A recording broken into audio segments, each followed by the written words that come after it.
시청자 여러분 안녕하십니까? VOA 뉴스투데이 시작합니다. 마크 에스퍼 미 국방장관은 북한 김정은 위원장에게 도발 자제를 촉구하면서 최선은 한반도 비핵화를 위한 정치적 합의라고 강조했습니다. 하지만 북한의 나쁜 행동을 억제하기 위한 대비태세에 대해 확신한다면서 북한 행동에 따른 연합훈련 재개 가능성도 언급했습니다. 첫 소식 김동현 기자가 보도합니다. 마크 에스퍼 국방장관은 2일 미국 MSNBC와의 인터뷰에서 미한 연합훈련 재개 가능성을 시사했습니다. 에스퍼 장관은 북한 행동에 따라 연합훈련 재개를 검토할 수도 있다면서 앞으로 수개월 동안 상황을 살펴볼 것이라고 밝혔습니다. 그러면서 그동안 외교의 문을 열기 위해 연합훈련을 조정한 것은 사실이고 옳은 방법이었다고 평가하면서도 본질적으로 북한과 싸워 승리하는 능력에는 어떤 형태로든 영향을 주지 않았다고 덧붙였습니다. 에스퍼 장관은 앞서 폭스뉴스와의 인터뷰에서는 북한 관련 사안에 대해 앞으로 어떻게 대처할지를 묻는 질문을 받고 가장 최선의 길은 한반도 비핵화를 위한 정치적 합의를 달성하는 것이고 미국은 그 길 위에서 계속 머물길 원한다면서 김 위원장과 북한 지도부가 협상장으로 돌아오기를 촉구한다고 밝혔습니다. 에스퍼 장관은 그러면서 군사적 관점에서 우리는 오늘 밤에도 싸울 준비가 돼 있다고 강조했습니다. 그러나 보다 중요한 건 합의 도출을 위한 외교가 가능하게 하는 것이라며 김 위원장의 자제를 촉구했습니다. 앞서 존 볼튼 전 백악관 국가안보보좌관이 북한의 위협적 발언에 대해 군사훈련 전면 재개를 요구하며 미군이 오늘 밤 싸울 준비가 돼 있는지 의회 청문회를 열어 살펴봐야 한다고 주장한 데 대해선 반박했습니다. 북한이 나쁜 행동을 억제하기 위해 또 그런 억지력이 실패할 경우 싸워 승리할 대비 태세를 확신한다는 겁니다. 한국 국방부가 미한연합훈련을 조정해 시행한다는 입장에 변함이 없다고 밝힌 가운데 에스퍼 장관의 발언은 조건부를 시사하는 것이어서 향후 재개 여부가 주목됩니다. VOA 뉴스 김동현입니다. 북한 도발 가능성에 대비한 미 첨단 정찰기들의 한반도 상공 비행이 크게 늘고 있습니다.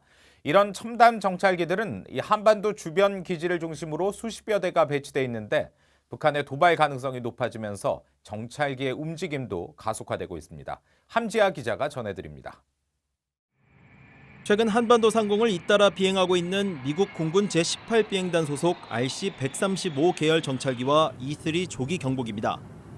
이 정찰기들은 평양에서 약 1,400km 떨어진 일본 오키나와 가데나 공군기지에 배치돼 있습니다. 이 기지에는 지상 표적 600여 개 동시 추적이 가능한 EHC 조인트 스타즈로 추정되는 정찰기들도 여러 대가 보입니다. 가데나 기지에서만 파악된 미군 정찰기는 최대 20대 정도입니다. 최근 북한의 도발 가능성이 높아짐에 따라 미군의 이 같은 첨단 정찰기들이 한반도 상공에 자주 출격하고 있는 겁니다. 이처럼 한반도 일대 미 정찰 자산이 배치된 곳은 가데나와 일본 북단 아오모리현의 미사와 공군기지를 비롯해 한국의 오산과 군산 등이며 폭격기가 주로 배치된 괌 앤더슨 공군기지에도 정찰기들이 수시로 감시 임무에 투입되고 있습니다. 최고 속도 시속 630km로 30시간 연속 비행이 가능한 미국의 최첨단 정찰 장비인 글로벌 호크의 배치도 주목됩니다. 글로벌 호크는 지난 2018년 미사와 공군기지를 촬영한 위성 사진에선 4대가 한꺼번에 포착되기도 했습니다.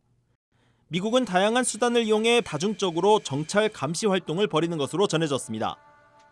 We do that through multiple platforms, Global Hawk being one of them, other air-breathing aircraft as others, as well as satellites, other technical means to gather intelligence. 최근 민간 항공 추적 시스템인 에어크래프트 스폿은 새해 1일에도 탄도미사일 궤적 분석 장비 등을 갖춘 리벳 조인트 RC-135W가 한국 상공 3만 1000피트를 비행한 사실을 공개했습니다. 전문가들은 탄도미사일 발사와 같은 북한의 도발 가능성에 따라 미군 정찰기들의 대북 감시 활동은 계속 이어질 것으로 전망했습니다. VOA 뉴스 함지아입니다.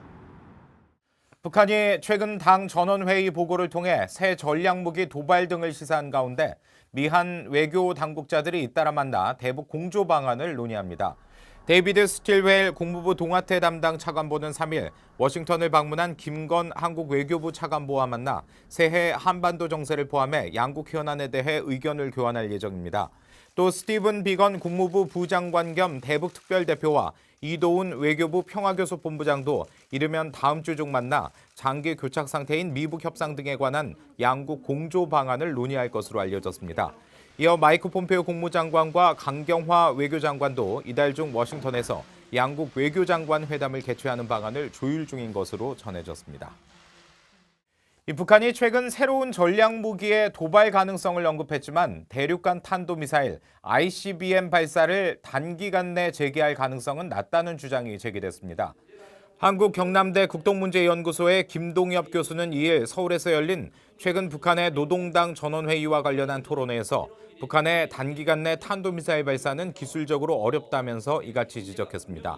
또 북한이 머지않아라는 표현을 쓴 점과 ICBM 시험 발사가 북한에게는 마지막 카드라는 점에서 쉽게 ICBM 카드를 꺼내들 가능성은 높지 않을 것이라고 내다봤습니다.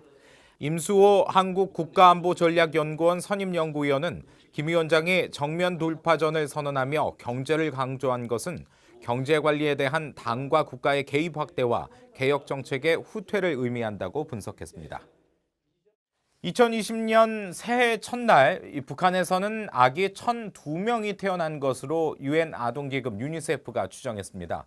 유니세프는 북한의 신생아 사망률이 높다고 지적하고 영유아 생존율을 높이기 위한 캠페인 참여를 북한에 촉구했습니다.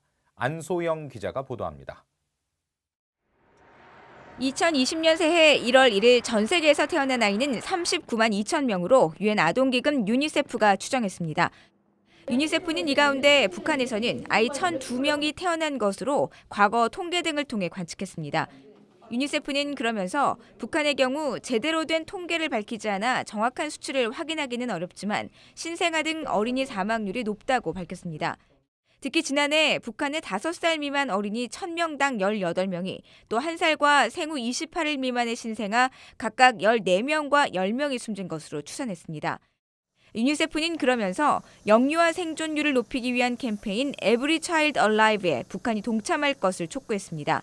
산모와 아기에게 식수와 전기 공급, 탯줄 소독과 출생 후 1시간 동안 모유 수유, 산모와 아기가 살을 맞대도록 하는 등의 내용입니다. 유니세프는 또 북한에서는 많은 산모와 아기가 방치돼 있다며 숙련된 보건 전문가가 출산을 도와야 한다고 강조했습니다. 유니세프는 북한 내 출산의 8%가 의료시설이 아닌 가정에서 이루어지며 전체 모성 사망의 67%가 가정분만 과정에서 발생한다고 밝혔습니다. 유니세프는 전 세계적으로 매년 평균 250만 명의 신생아가 생후 1개월 내 숨지며 이 가운데 33%는 하루도 살지 못하는 것으로 파악했습니다. 주요 사망 원인으로는 조산과 출산합병증, 폐렴, 폐혈증과 같은 예방과 치료 가능한 질병에 대한 적절치 못한 대응이 지적됐습니다.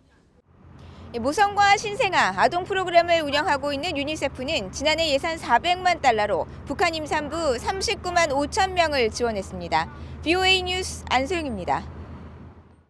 미국 정부 산하의 정보기관이 16년 전에 북한이 미국 도달이 가능한 핵탑재 미사일 역량을 2020년 전에 갖출 것으로 예측했던 것으로 확인됐습니다.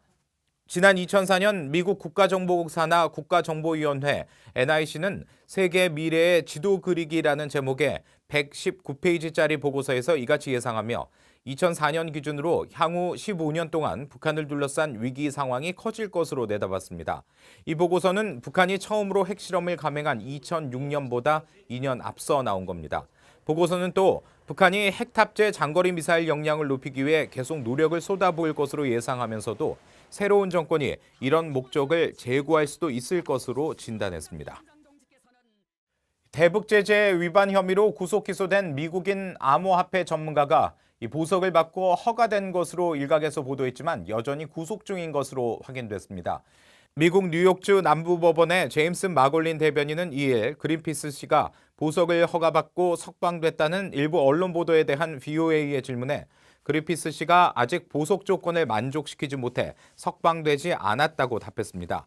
그러면서 그린피스 씨가 현재 보석 보증인의 승인과 보증금 충당을 위해 채권 담보 부동산 두 곳의 공시를 기다리는 상황이라고 설명했습니다. 그린피스 씨는 지난해 4월 평양 블록체인 암호화폐 회의에 참석해 북한의 국가기밀과 기술을 유출하고 대북 제재 회피 방법을 설명한 혐의로 체포됐으며 일부 언론은 그가 부모와 함께 거주한다는 조건으로 보석금 100만 달러를 내고 풀려났다고 보도했습니다. 이상으로 VOA 뉴스투데이 마칩니다. 함께해 주신 여러분 고맙습니다.